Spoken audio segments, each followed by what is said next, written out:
j'espère que vous allez bien, ça fait une éternité, alors pas pour vous parce que normalement vous avez eu des vidéos qui sont sorties tous les dimanches, voire plus avec les vidéos astrologiques, mais pour moi j'ai l'impression que ça fait une éternité parce qu'on est aujourd'hui le 7 janvier quand je tourne cette vidéo et je n'ai pas filmé depuis un mois. Donc ça fait vraiment un bon bout de temps pour moi et je perds rapidement l'habitude, donc j'espère que cette vidéo sera à peu près cousue et non pas décousue comme j'ai l'habitude de le faire. On est parti pour une vidéo co-conférence sur Nostradamus. Merci à Aurélie et à Sabrina qui m'ont envoyé une pléthore de questions sur ce sujet-là. Je vous encourage à vous asseoir, à prendre un café, des petits gâteaux si vous en avez envie et à vous poser parce qu'on en a pour un bon bout de temps ensemble. C'est parti. Alors, première question, c'est... S'est-il déjà réincarné avant de naître en tant que Nostradamus? Si oui, combien a-t-il eu de vies? Alors je rappelle pour ceux qui ne me connaissent pas ou qui rejoignent la chaîne, je réponds toujours avec clairaudience et clairvoyance quand j'ai des flashs qui arrivent. On peut me mettre l'étiquette de médium et je me connecte à l'entité qu'est Nostradamus. Et pour les personnes qui se disent comment tu sais que tu es bien connecté à Nostradamus et pas à quelqu'un d'autre? En fait, au niveau énergétique, c'est un petit peu comme si notre énergie, c'était une carte d'identité. Elle a une densité et une rapidité de vibration. J'espère que ça sera assez clair dit comme ça. Et ça me permet de savoir, et grâce à clairvoyance, où en fait je vais avoir le flash de la personne et grâce à son identité énergétique, de savoir que je parle à la bonne personne. Et quid de ceux qui vont dire « mais tu sais qu'ils peuvent changer d'apparence ?» Oui, mais l'énergie ne ment pas en fait et donc je sais que je parle à la bonne personne, sinon c'est comme si ça vibrait faux. Je ne sais pas comment vous le dire autrement. Donc, j'en reviens à mes moutons, c'est déjà décousu. S'est-il déjà réincarné avant de naître en tant que Nostradamus? J'entends que oui, qu'il a eu 5 vies avant Nostradamus, majoritairement des vies hommes. Parce que pour lui, c'était plus simple pour pouvoir poser ses idées et comprendre, j'entends affiner son apprentissage. Et il a eu, sur ses 5 vies, il a eu une vie une vie femme, pardon, et le reste en homme. Et si oui, combien a-t-il eu de vies en tout? J'entends qu'aujourd'hui, il en est sa 8e. Donc je présume 5 avant Nostradamus, celle de Nostradamus et ensuite 3 autres, tout en sachant, désolé pour le chat, tout en sachant que les vies peuvent être simultanées. Je vous renvoie à ma vidéo sur le temps que je vous mets ici et je vous la mettrai en barre d'infos. Le temps n'existe pas, je ne vais pas partir là-dessus sur cette vidéo-là parce que déjà qu'elle va être longue, on va s'abstenir, mais allez voir cette vidéo, ça vous permettra de comprendre en fait que les vies peuvent être multidimensionnelles, les incarnations, et que donc ici je vous parle de vie, de 8 vies, on peut s'attendre à ce qu'elles soient linéaires et donc les unes après les autres, alors que ce n'est pas forcément le cas. Deuxième question, son âme est-elle revenue dans un nouveau corps terrestre aujourd'hui? La réponse est donc oui. Si oui, quelle est sa nouvelle mission de vie et qui est-il? Alors le qui, je ne dirai jamais, je ne répondrai jamais à ces questions-là, même pour Jésus, pour toutes les personnes où cette question m'est posée, pour Marie-Madeleine, pour Marie, la mère de Jésus et tout, je ne répondrai jamais parce que ces personnes-là sont ce qu'elles sont à aujourd'hui et que ce sont des personnes qui vivent une nouvelle incarnation et que je ne suis personne pour dévoiler qui elles ont été. Ces personnes-là, en l'occurrence, sont sûrement au courant. Quand je les ai rencontrées, j'en ai parlé avec elles, si bien sûr le sujet s'y prêtait, mais je ne vais pas aller dire qui sont ces personnes sur les réseaux parce que c'est pas mon rôle et que ça ne me regarde pas. Voilà, comme ça évitera les futures questions sur ce sujet à l'avenir. Et est-ce que son âme est revenue dans un nouveau corps? Ça, j'ai répondu. Et si oui, quelle est sa nouvelle mission de vie? J'entends qu'aujourd'hui, il est dans le terre-à-terre et qu'il y a je le vois agir avec ses mains comme si en fait avant il avait expansé son état de conscience et qu'aujourd'hui il fallait qu'il arrive à incarner cette expansion de conscience et que donc il soit vraiment dans la matière et dans le fait de canaliser et de répandre ce dont il a eu conscience et de pouvoir le manifester dans la matière. Je sens qu'il pourrait avoir alors c'est ma tête qui va, mon ego, mon mental qui va mettre une étiquette sur la vibration que je perçois. S'il était par exemple mécanicien ou informaticien, je le vois vraiment bidouiller avec ses mains et mettre en place dans la matière des actions et des compréhensions fines. J'espère que ça sera assez clair. Quels moyens utilisait-il pour prédire l'avenir? Clairaudience, voyance, cartomancie, runes, pendule, astrologie. Et de qui tenait-il ces informations? J'entends que dans sa famille, c'était des gens qui étaient érudits et que visiblement son père et son oncle, mais pas son oncle, le frère de son père, mais le frère de sa mère, avaient des connaissances, dont l'astrologie. Ça a vibré hyper juste quand j'ai lu ce mot d'astrologie. Ensuite, clairaudience, clairvoyance. Alors je pense que lui, de ce que j'entends, il mettait pas cette étiquette de clairaudience et clairvoyance. Il aurait plus eu tendance à mettre une étiquette d'information du divin. En même temps, c'est clairaudience, clairvoyance, c'est un peu ça, c'est des flashs, on sait pas. Pour ma part, j'ai plus clair savoir, c'est-à-dire que j'ai des informations, mais je sais pas d'où elles viennent, je les ai jamais apprises dans la matière, et pourtant je les sais. Tout comme quand je rencontre quelqu'un, je sais quelle est sa problématique, pourquoi il souffre de telle ou telle chose, de quoi il souffre et d'où ça vient. Mais en fait, je connais pas forcément la personne et j'ai zéro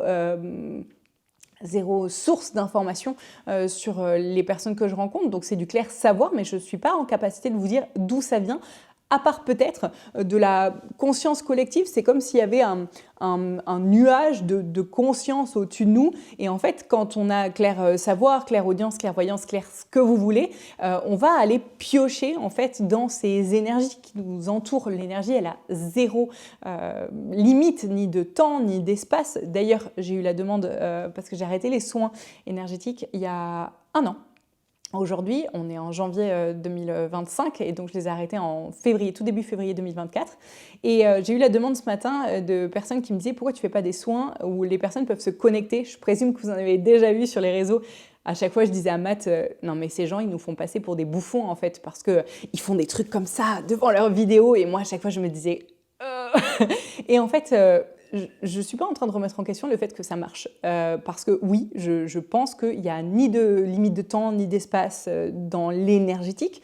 Et que donc, je pense que ça marche. Maintenant, je pense qu'il y a pléthore d'arnaques sur ces sujets-là. Parce que c'est très facile de dire aux gens « Je suis en train de t'enlever toutes tes mémoires karmiques ». C'est pas possible, les gars. Quelqu'un qui vous fait croire ça, c'est un mytho. On peut pas enlever les mémoires karmiques de quelqu'un qui n'a pas fini d'expérimenter ce qu'il doit expérimenter.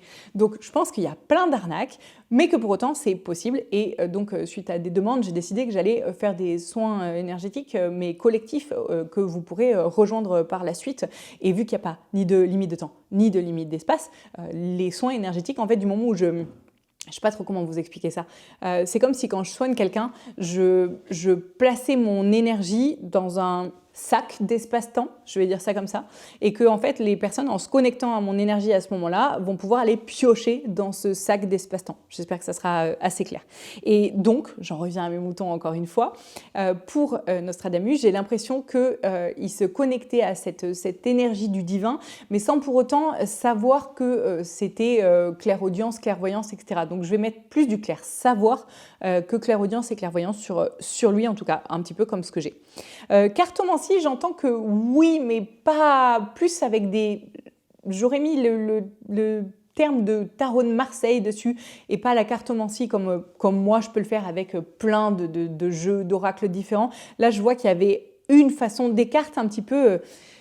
comme un tarot divinatoire, mais qui en a qu'un, et j'ai l'impression qu'il se passe de père en fils, qu'il y a quelque chose il y a une énergie qui est familiale dessus. Donc, je vais mettre oui à la cartomancie, mais un oui, non.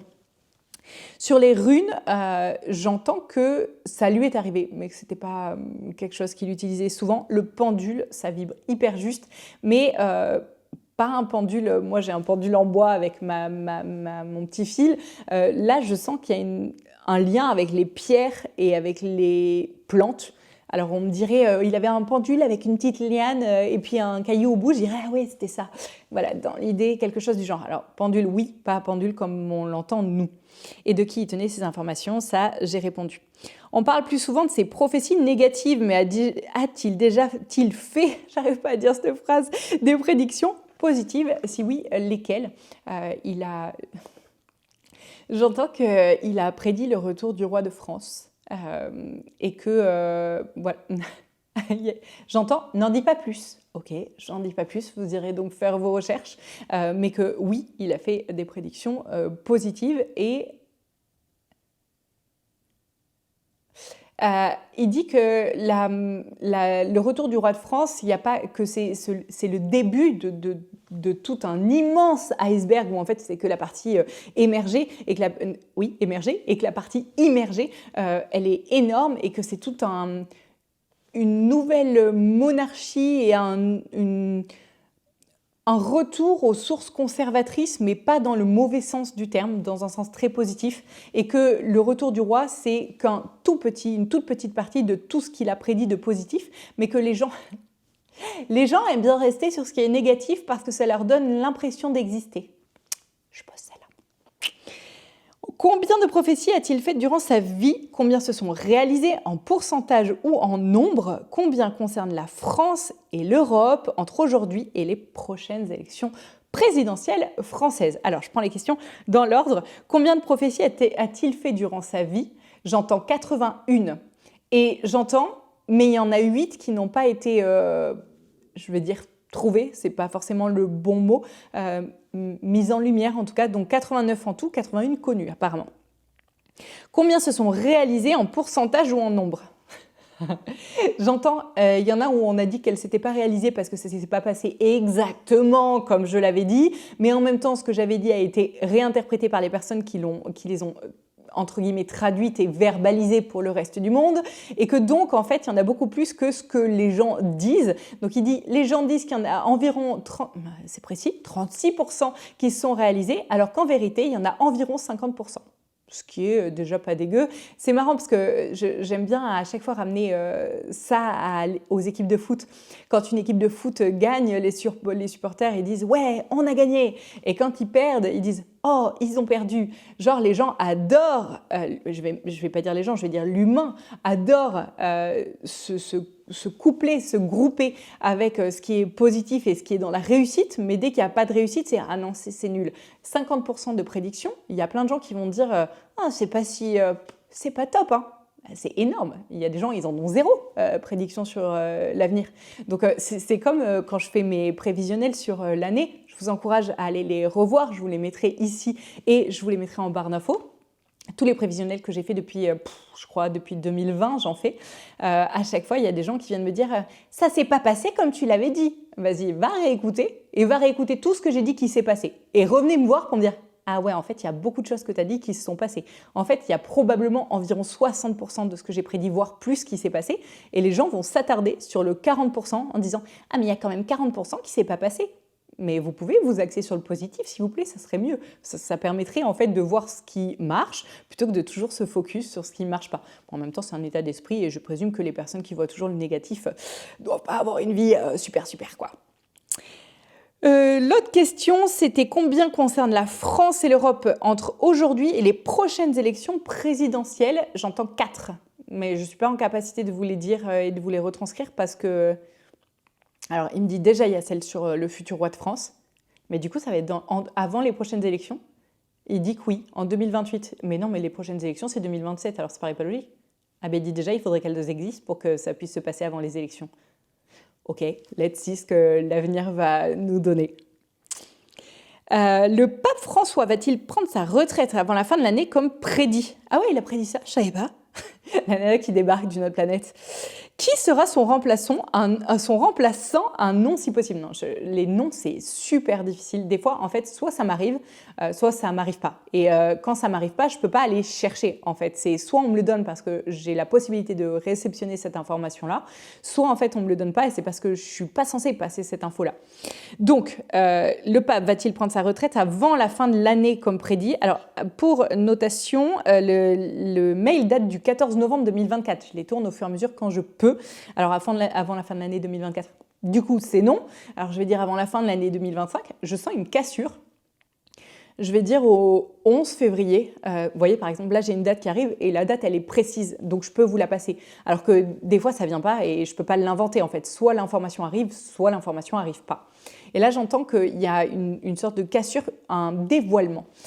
Au 11 février 2025, c'est le tabouret qui grince, et qu'il y a quelque chose qui se passe le 28 mars, comme si en fait il y avait quelque chose qui était dévoilé et qu'ensuite il y avait une cassure et après je sens plus rien.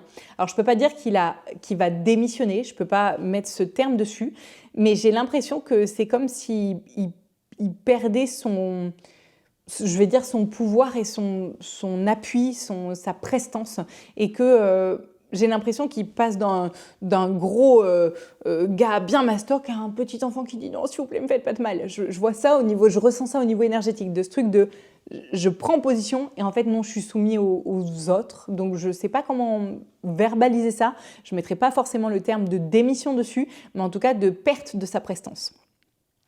Et au niveau des noms, eh ben, j'ai 0 nom qui viennent après. Ah si, j'ai Paul. Faites ce que vous voulez avec ça.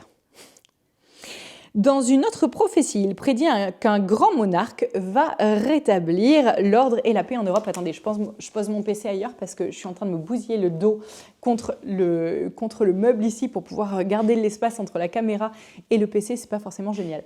J'en étais où? Ouais, il prédit qu'un grand monarque va rétablir l'ordre et la paix en Europe. S'agit-il de Jésus ou quelqu'un d'autre? Si quelqu'un d'autre, qui? Encore une fois, je ne vais pas dire qui parce que je ne suis personne pour dévoiler ces choses-là pour l'avenir, parce que je vous ai peut-être déjà parlé de cette bourde que j'ai faite dans ma vie.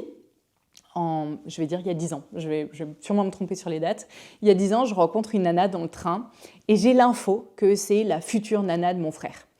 Et trop contente de cette info, parce que mon frère célibataire depuis des décennies, trop contente de cette info, je dis à la meuf « Hé, fou !» Non mais quelle idiote j'ai été. C'est dingue, j'ai l'info que mon frère et toi, vous allez trop bien vous entendre et tout. Je pense que la meuf s'est dit, la nana est complètement tarée. Et donc en fait, d'avoir dévoilé ce qui devait être aux personnes concernées, ça a fait que elle s'est dit que j'étais complètement tarée, que mon frère faisait potentiellement partie de cette famille de tarés qui voyaient l'avenir et qui disaient aux gens ce qu'ils allaient être alors qu'elle voulait potentiellement garder son libre arbitre. Ben, j'ai tout fait foirer. Donc, je m'abstiens de dire les choses qui doivent être et qui vont changer l'avenir. En plus, vous vous doutez bien que le petit Emmanuel est chibrite. Si jamais je disais « Ouais, j'ai l'info », et eux, ils ont des médiums, hein, donc ils doivent avoir des infos aussi. Sauf que le futur monarque est hyper protégé par le divin. Donc, je pense que leur médium à eux essaye de savoir qui va entraver leur règne et qu'ils ne vont pas laisser la personne tranquille en fait. Donc si moi en plus je venais confirmer ce truc-là, ben, en fait je tirerais des balles et pas une balle dans le pied de là où les personnes qui vont relever la France. Donc, je m'abstiendrai sur ce qui. Néanmoins, est-ce que c'est vrai? Oui, j'entends que ça commence en 2025 et que ça sera à son apogée et, je vais dire, réglé, c'est pas forcément le bon mot, à la fin 2028, donc dans 3 ans. C'est assez ouf, c'est beaucoup et en même temps, c'est rien, 3 ans sur une vie pour passer de « on est tous soumis à des petits canards qui sont en train de nous prendre pour des truffes ». D'ailleurs, je vous partage ça, comme ça je poste ça là. Vous savez que von der Leyen, elle est en train d'interdire que toutes les voitures de plus de 15 ans soient réparées, etc. Je ne sais pas si c'est encore passé à aujourd'hui, au 7 janvier, ou si c'est en phase 2. Sauf qu'elle fait ça soi-disant pour l'écologie, sauf qu'en fait, majorité des émissions de particules sont liées au freinage. Que plus une voiture est lourde, plus elle va émettre des particules quand elle freine. Et je pose ça là. Une voiture écologique et hybride électrique pèse environ 2 tonnes. Une voiture non électrique pèse entre 800 kg à 1 tonne. Faites le calcul, est-ce que von der Leyen fait vraiment ça pour l'écologie? Ou alors, attendez, est-ce qu'il n'y a pas quelqu'un qui fait des voitures électriques qui pourrait gagner de l'argent dessus et qu'elle serait dans le bis-bis de cette personne? Juste, je pose ça là comme ça. Voilà. Donc, on est soumis à des gens qui jouent aux échecs et qu'en fait on est soumis à « Ah, c'est toi qui as gagné, c'est toi qui as perdu » et nous on doit juste accepter le jeu de ces gens extérieurs, à le peuple a repris le pouvoir, le peuple a une voix, VOIE et VOIX, avec des représentants qui leur permettent d'exister enfin. Et ça, dans un espace de 3 ans. Alors c'est beaucoup, mais en fait c'est rien pour passer de là où on est à là où on va être, vraiment. Ça me met le smile. S'agit-il de Jésus ou de quelqu'un d'autre? Ça, je ne répondrai pas. Une de ses prédictions dit qu'il va y avoir une 3e guerre mondiale. Il y a Baba Yanga, je sais jamais le dire, qui a dit la même chose. Et en fait, moi, guerre mondiale, je mets le truc, genre tous les pays sont en guerre, on prend des bombes sur la face. Enfin, j'ai une image de la 3e guerre mondiale qui est, je présume, celle que vous avez probablement vous aussi. Et ça vibre pas juste. Par contre, quand on me dit il va y avoir certains pays qui vont être envahis et que des pays étrangers vont venir calmer certains gens qui sont au pouvoir en train de jouer aux échecs et qui vont se faire calmer par d'autres qui en ont marre de jouer aux échecs avec leurs règles à eux, là, ça vibre plutôt juste. Donc, oui, je pense qu'il va y avoir certains pays qui vont être envahis. Maintenant, est-ce qu'on va tous prendre des bombes dans la face? J'en ai pas l'impression. Et quand j'entends pays envahi, il y a une part de moi qui me dit chaud quand même, genre envahi. Dans ma tête, je vois des nanas qui sont, je vais pas dire le mot, par des gens qui envahissent le pays et tout, alors qu'en fait, dans l'info que j'ai, il n'y a pas de négativité. Il y a le pays est envahi pour qu'en fait, il y ait vraiment un reset du pouvoir en place, mais que c'est pas quelque chose qui va être forcément nocif pour le peuple, bien au contraire.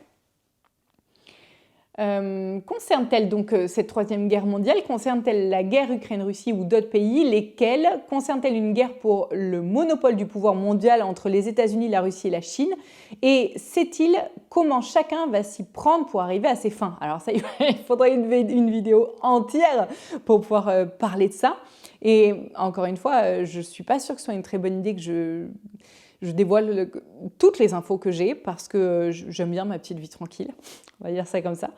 Et j'ai l'impression que la Russie est dans le game, mais alors je sais que vous n'êtes pas tous d'accord avec ces infos et on peut être tout à fait d'accord de ne pas être d'accord. Pour moi, la Russie est du bon côté. Peu importe ce qu'ils font, je ne suis pas en train de dire que c'est quelqu'un de bien. Je suis en train de vous dire qu'il agit pour le bien. Et c'est la même chose pour Trump. Pour moi, ce n'est pas forcément quelqu'un de bien. Il a ses propres intérêts, il sert ses propres intérêts. Il a sûrement des défauts, comme tout être humain. La justice humaine est forcément imparfaite. Et pour autant, je sens qu'il agit dans le sens du divin, qu'il est poussé par les desseins DE2SEINS de Dieu. Je pense que c'est pareil pour la Russie, des infos que j'ai, et donc je pense que la Russie pourrait être impliquée dans ces reprises de pouvoir et pour redonner justement le pouvoir aux futurs souverains. Et donc, sait-il comment va s'y prendre chacun pour arriver à ses fins? Ça, je ne peux pas vous répondre. Et est-ce qu'il y a d'autres pays qui sont concernés? Là, je demande à Nostradamus et pas à moi. Enfin, je ne vais pas utiliser ma propre clairaudience. La Chine, je la sens un peu bottée en touche, genre en mode ouais, nous, on prend l'argent là où il y a à en prendre, mais on ne s'implique pas attaquer dans les trucs de conflit. Je ne vois pas ça. Les États-Unis, je les sens impliqués. L'Angleterre. Bizarrement, je sens le nord de l'Italie, mais vraiment proche de la Suisse et genre frontière Suisse-France, tout ça, même plutôt nord-nord, mais pas le sud, c'est assez bizarre. Enfin, pas le milieu, le sud un peu, mais pas le milieu. Donc, comme s'il y avait un désaccord de... tout le monde ne veut pas s'impliquer dans ces conflits-là en Italie. Je sens vraiment la Russie, mais genre vraiment impliquée, mais je vous le redis, dans le bon sens du terme. Il y a quand même des puissances mondiales qui sont impliquées. C'est là où je vois que, en fait, c'est comme si la Russie, alors qu'ils ne sont pas copains, la Russie et les États-Unis étaient en capacité de s'associer pour se dire, en fait, il faut mettre un terme à ce NOM. NOM, pour ceux qui ne savent pas, vous allez faire vos recherches sur Google, et que en fait, pour mettre fin au NOM, ils vont faire en sorte en fait de s'allier. C'est comme tous les amis de mes ennemis sont mes amis, quoi. Non, c'est l'inverse. Vous avez compris l'idée. En gros, je m'associe avec ceux que j'aime pas parce qu'on a un ennemi commun et que en fait, pour l'éradiquer lui, il faut qu'on s'associe. Et ben, je vois ça sur cette future guerre mondiale. Voilà. À propos de sa prophétie sur une potentielle alliance... Ah, bah tiens, alliance russo-arabe, va-t-elle réellement exister? J'entends que ouais.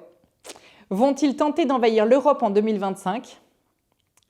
Et il dit que c'est une possibilité, mais que ce n'est pas une finalité, que ce n'est pas encore acté pour de bon et que ça dépend des desseins de Dieu, du coup, et qu'en fonction de ce qu'il veut mettre en place, quand, comment, pourquoi, avec qui, eh ben, ça va se faire ou pas. Ça dépend de ce ce qui s'ajuste au fur et à mesure. Je fais souvent ça parce que, en fait, le monde énergétique, c'est une histoire d'ajustement. En fait, Dieu, Dieu est un DJ. Il est en train d'ajuster le son à chaque fois en fonction de ah tiens, les basses sont un poil trop fortes, on va juste un peu les baisser, on va mettre les aigus un tout petit peu plus fort. En fait, il ajuste à chaque fois pour l'équilibre mondial. Et cet équilibre mondial, c'est pas une finalité qui est actée pour de bon. En fait, il y a besoin à chaque instant d'ajuster. Donc, à aujourd'hui, au 7 janvier, c'est pas quelque chose qui va arriver pour sûr. Néanmoins, c'est une possibilité qui fait partie de la musique de Dieu. Concerne-t-elle une guerre pour le monopole du pouvoir mondial entre les États-Unis, la Russie et la Chine? Ah merde, j'ai relis la même question que tout à l'heure, pardonnez-moi. Vont-ils tenter d'envahir l'Europe? Ça, j'ai répondu. Si oui, quand et comment ils vont s'y prendre et qui pourrait les en empêcher? Mais en fait, on ne doit pas les en empêcher parce que justement, j'entends qu'ils vont permettre de... J'entends, c'est un mot un peu hardcore, mais de nettoyer le fond de la cuve. Je ne sais pas comment le dire autrement. C'est un peu hardcore de le dire comme ça, mais en même temps, c'est ce que j'entends. Donc, je vous passe ce que j'entends. Aurait-il de nouvelles prophéties sur les 3 prochaines années ou plus, notamment sur le réchauffement climatique et l'environnement? Alors, j'ai les mêmes infos que lui sur ça. Je sens qu'il va y avoir énormément d'eau. Énormément. Et en même temps, l'eau, c'est Jésus. Allez faire vos recherches là-dessus. Et donc, quand l'eau, elle nettoie, elle engloutit, elle tue pour nettoyer, tout comme le feu. Et l'eau est nécessaire aussi bien au niveau énergétique qu'au niveau physique pour pouvoir recréer la vie. Et donc, oui, énormément d'eau, un peu partout. Du feu aussi avec les volcans, j'entends que ça bouillonne. J'ai une question qui m'a été posée sous une vidéo YouTube il n'y a pas longtemps de est-ce que je voyais le Vésuve rentrer en éruption d'ici là, la fin de l'année. Et j'entendais que non, je le sentais en ébullition, comme si le dessous était vraiment en train de gronder et que ça se prépare. Et j'ai pas la sûreté que ça ait la nécessité de sortir. Donc en fait, encore une fois, la nature est là pour rééquilibrer, pour rétablir ce qui doit l'être. Et donc, aussi bien l'eau que le feu, que le vent, que tous les éléments de la nature sont là pour permettre un renouvellement. Et l'eau et le feu sont les principaux pour éradiquer et recommencer à nouveau. Et j'entends que le feu, c'est quand même plus violent que l'eau, parce qu'on ne peut pas y échapper. L'eau, je veux dire, après on nettoie sa maison, certes les murs sont trempés, mais on peut, voilà. Alors qu'une maison qui a brûlé, elle a brûlé, en fait, tout simplement. Et là, j'entends que ça bout de l'intérieur, qu'il y a cette menace, mais que pour l'instant, ce n'est pas acté qu'il y ait la nécessité que ça passe vraiment à l'action. Donc, beaucoup d'eau, potentiellement des volcans, mais qui sont en train d'eux et pas en finalisation d'eux. Je sens la terre qui craque à pas mal d'endroits. J'entends au nord de l'Afrique, je dirais probablement l'Égypte ou à côté dans l'autre sens. Vous l'avez, ça c'est ma gauche, ça c'est ma droite. Donc je ne sais pas dans quel sens vous avez la vidéo, mais à gauche de l'Égypte. Donc voilà, vous pardonnez ma lacune en géographie là tout de suite maintenant. Et je sens ça. J'ai l'impression que, je ne sais pas si vous aviez suivi sur Insta, si vous me suivez sur Insta ou pas, je vous encourage vivement à créer un compte si vous ne le faites pas parce que c'est là-bas que je pose les questions pour les co-conférences, etc. Et que je vous partage quand j'ai des envies de partage ou des infos qui viennent en clairaudience, tout de suite je vous les partage là-bas. J'ai eu à la fin décembre une info sur l'Euphrate. En fait, j'ai eu une visite chez moi, une visite hyper dense, où ça m'a dit ce qui est venu te voir, c'est ce qui va scinder l'Euphrate en deux. Je suis allée faire mes recherches. L'Euphrate, déjà, il y a quelqu'un dans les commentaires qui m'a fait qui a soulevé ce point que j'avais pas du tout vu en langue des oiseaux, œuf, rate. À savoir que pour ma part, je peux plus du tout manger d'œufs, que dès que je mange des œufs, je gonfle énormément, que tous mes symptômes que j'avais ont disparu le lendemain de Noël, truc de fou. Donc vraiment. Petit clin d'œil d'en haut pour dire, tu vas voir, 2025 va être vraiment différent. Et j'avais eu l'info que justement cet Euphrate, ce fleuve de l'Euphrate, allait être scindé en deux et que ça allait permettre à une énergie des dieux de pouvoir émerger. Je vais le dire comme ça. Allez voir mon réel sur ce sujet-là, je vous le mettrai en barre d'infos et ici aussi. Et je sens ça sur l'Euphrate et je sens aussi au niveau de la faille de Sant-Andreas, si je ne vous dis pas de bêtises, il me semble que c'est son nom.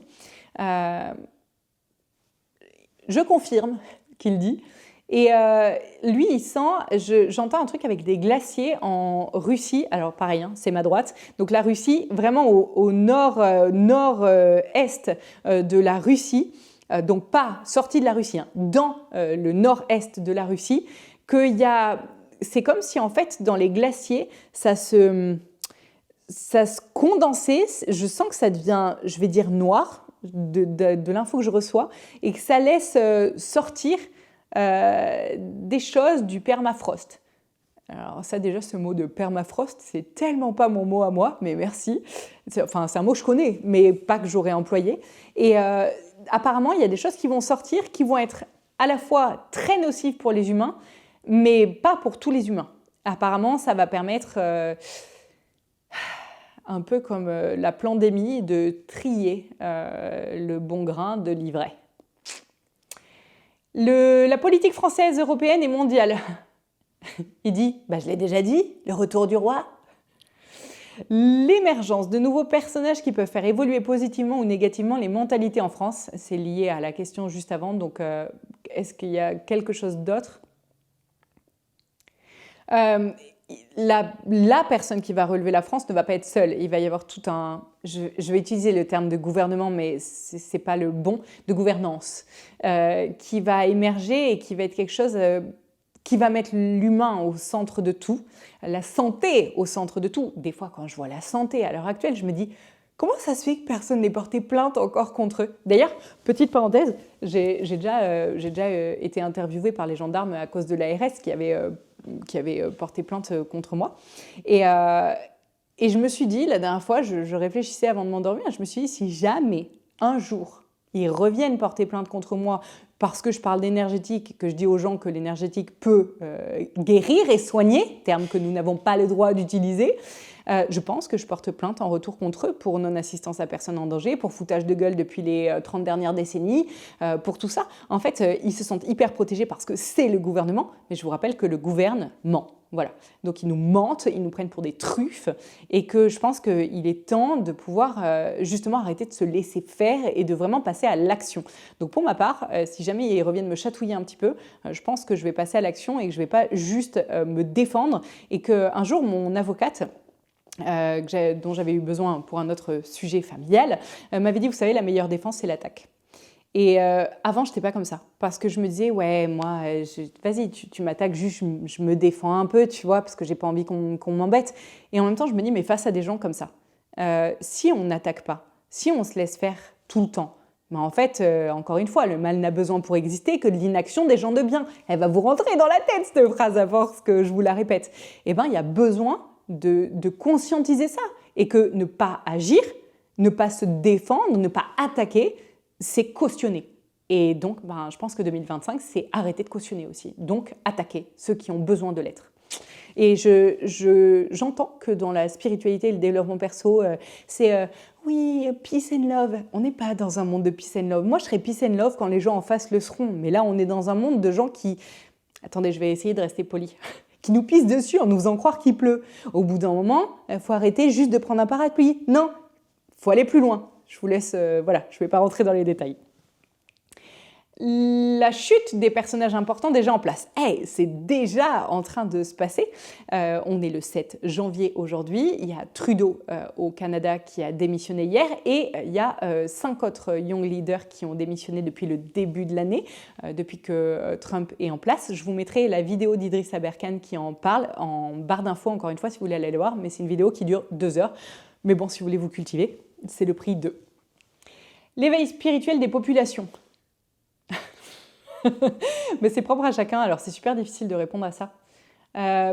Lui dit, c'est en cours. Pour la question précédente, pardon, parce que j'avais répondu avec ma clairaudience et ma clairvoyance sans le consulter, et il dit, c'est pas fini, 2025, c'est l'année du nettoyage. Donc 2025, sachant qu'on est déjà au 7 janvier et qu'il s'est déjà passé tout ça, c'est l'année du nettoyage. Je pense acheter des pop-corn et manger-les comme ça, en regardant les infos. Alors, pas BFM1, d'accord, ça c'est de la crotte. Altis Média, ALTICE, allez vous renseigner encore une fois, mais achetez des pop-corns en allant vous renseigner avec les médias alternatifs et les médias citoyens, comme par exemple Idriss Aberkane. Et lui, il dit qu'en novembre 2025, pardon, depuis tout à l'heure je me gourre, en novembre 2025, le nettoyage sera fait à 80%. Donc on est vraiment dans une année de nettoyage de dingue, quoi, vraiment de dingue. L'éveil spirituel des populations, il dit que c'est en cours, mais qu'il va y avoir besoin encore de... Mon mental a dit pichenette, il a dit « ouais, pichenette, tu peux le dire ». Bon, il va y avoir besoin de pichenette pour que certains se réveillent parce qu'en fait, il y en a qui sont déjà réveillés et puis en fait, on est dans le même train, tous, et on croit qu'on n'est pas dans le même train parce que vous savez, c'est comme si c'était un train. J'ai Kat, une copine qui m'a envoyé une vidéo qui était hyper bien expliquée, où je vous la mettrai d'ailleurs en barre d'infos parce que je vais jamais l'expliquer aussi bien que cette nana l'a expliqué. Et en fait, en gros, elle dit qu'on est dans un même train qui est hyper long pour monter la montagne et que ceux qui sont sur le devant du train, des fois, ils vont croiser ceux qui sont à l'arrière du train en croyant qu'on n'est pas dans le même train, alors qu'en fait, on est dans le même. Il y en a juste qui ne sont toujours pas passés sous le tunnel, en fait. Et que donc, on a l'impression que nous, on a compris des choses qu'ils comprendront jamais, alors que si, c'est juste qu'il faut le temps que le train avance et que c'est en cours. Aurait-il d'autres messages ou conseils à nous donner pour aider le monde à s'améliorer ? Merci. Il dit pas plus que ce que Johanna répète depuis plus de 10 ans. Donc l'alignement à soi et l'alignement cœur, parole, acte, honnêteté et transparence. Je passe aux questions maintenant parce que j'en avais deux de personnes qui m'avaient envoyé beaucoup de questions. Je passe aux questions donc de Sabrina. Je vous avais dit que c'était hyper long, hein. J'espère que vous avez pris des petits gâteaux. D'où Nostradamus tirait-il son savoir? Avait-il accès à des sources secrètes ou mystiques? Alors, son savoir, comme je vous l'ai dit tout à l'heure, ça rejoint la question de l'astrologie, les runes, la cartomancie, etc. Et beaucoup d'érudition au niveau familial. Mais effectivement, il avait accès à des sources secrète et mystique. Il dit qu'il arrivait à palper l'énergie, un peu comme ce qu'on fait quand on est thérapeute holistique et qu'on fait des soins énergétiques. En fait, je vous ai expliqué tout à l'heure que l'énergie, elle avait une densité, une vibration. Et j'entends que c'est ça. Et qu'en captant la vibration de toute chose, on comprend l'immensité et l'immensément petit et l'infiniment grand. En fait, il y a une vibration pour tout et ces vibrations sont des informations sur ce qui est et ce qui l'adviendra. Était-il vrai qu'il utilisait des codes cachés dans ses écrits? Oui. Oui, mais tu comprendras bien qu'on ne va pas les dévoiler. Ok. Était-il en contact avec des entités ou des forces supérieures? Comment ces forces influençaient-elles ses prophéties? Alors oui, il dit qu'il était en contact avec des anges et ses guides, ou en tout cas des personnes qui réajustait son chemin, j'allais dire qui guidait, il m'a dit non, qui réajustait parce qu'il savait qui il était, où est-ce qu'il devait aller et quel message il devait passer. Mais les personnes, les entités énergétiques qui l'encadraient lui permettaient juste comme je vous le dis, il y a des infos qu'on peut passer, des infos qu'on ne peut pas passer parce que ça va changer ce qui doit être, etc. Et lui, il était en lien avec ces personnes qui réajustaient ses prophéties, je vais dire ça comme ça. Et comment les forces influençaient-elles ces prophéties? Comme je viens de le dire. Nostradamus possédait-il des connaissances scientifiques ou médicales avancées pour son époque? Il dit que oui, encore une fois, c'est basé sur l'énergétique et que en analysant l'énergétique du corps et de chaque organe, ça lui permettait de savoir si tel organe était malade ou pas, était en parfaite santé ou non, et que en testant la vibration de telle plante ou de tel onguent, trop pas mon mot, ou de tel onguent, ça nous permettait de savoir en fait quelle médecine était la meilleure pour tel ou tel organe. Et donc, c'était toujours au niveau vibratoire qu'il avait ses réponses et pas forcément sur des connaissances de livres. Et si oui, de quelle manière les applique-t-il dans ses visions? Comme je viens de le dire. Nostradamus avait-il un don de clairvoyance ou autre type de don? Ça, j'ai répondu. Rentrait-il en transe comme on peut lire pour recevoir ses visions? Alors, il dit, si la transe c'est arrêter de parler pour écouter, alors oui. D'ailleurs, souvent, et encore j'essaie de réduire le temps, merci à Marine qui fait mes montages vidéo, parce que des fois je bug, en fait j'écoute et donc je reste comme ça. On pourrait mettre une musique d'ascenseur dessus, le temps que j'écoute les réponses. Ça peut paraître être une transe pour les personnes extérieures qui se disent il se passe quoi en fait? Qu'est-ce que la personne est en train de faire? En fait, c'est juste se taire, faire taire le mental pour recevoir les vibrations qui sont en train d'être manifestées autour. Donc oui, on peut appeler ça une transe. En fait, c'est juste une écoute active. Ces visions étaient-elles claires et précises ou plutôt symboliques? Il dit, comme tout médium, certaines fois symbolique et certaines fois très clair, avec des dates très claires. Et pour autant, il ne faut jamais oublier, c'est pas moi qui le dis, c'est lui qui dit, il ne faut jamais oublier que les infos qui sont reçues sont des infos à un moment T par rapport à une vibration terrestre qui est une vibration du moment. Et donc forcément, si cette vibration avec les gens qui sont dessus change, alors la résultante de ces vibrations peut changer à terme. Donc c'était et symbolique et précis, mais ça pouvait changer. Avait-il eu peur de ses visions et avait-il des doutes sur ses propres capacités? Il dit, quel médium n'en a jamais eu? Voilà. Existe-t-il un héritage spirituel de son savoir? A-t-il transmis ses dons à ses disciples? Alors, il dit qu'on ne peut pas transmettre un don d'écoute, que ça s'apprend, que si on a deux oreilles et qu'une bouche, c'est pour justement parler moins que ce que l'on écoute, et que ça ne se transmet pas, cette écoute-là et cette capacité de recevoir, que ça peut s'expliquer mais pas s'apprendre, que l'apprentissage est propre à chacun et que les dons, c'est comme dans ma formation Sentencier où je vous explique comment mettre tout ça en place, néanmoins je ne peux pas débloquer ça chez vous, enfin si c'est possible, par le fait de débloquer une montée de Kundalini, sauf que c'est hyper dangereux parce que quand il y a un blocage au niveau du mental par exemple qui est hyper contrôlant, si on cherche à débloquer la Kundalini qui est une énergie qui part du chakra racine et qui va aller, je vais dire taper contre le plafond de verre du mental, ce plafond de verre est en verre et que quand on tape contre du verre, ça peut se briser en mille éclats et ça peut être super dangereux pour le mental. On peut vriller quand on débloque quelqu'un qui n'est pas prêt et non pas qui ne le veut pas, parce que nombre de personnes qui se disent prêtes alors qu'en fait c'est que leur mental qui croit qu'il est prêt, mais qu'une fois qu'il est violenté par la tonne, la quantité d'informations reçues, je vous en ai déjà parlé, mais quand ma clairaudience s'est débloquée, c'est en 2013 je crois. Oui, il me semble que c'est 2013.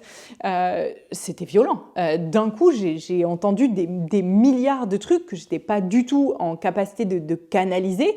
J'avais l'impression que j'étais en train de devenir folle. Et puis, entendre des voix, alors qu'on sait que ça ne fait pas partie du monde physique, c'est hardcore, parce qu'en fait, tu ne peux pas en parler autour à l'époque. Maintenant, j'en parle, je le dis, j'entends des trucs, parce que je m'assume et que j'ai confiance en moi et que je suis assez, je vais dire, adulte pour pouvoir dire aux gens qui me disent que je suis folle, leur dire, bah, écoute, grand bien de face de penser ça, peu m'importe. Mais à l'époque, c'était super dur. On parle de ça il y a 11 ans, 12 ans.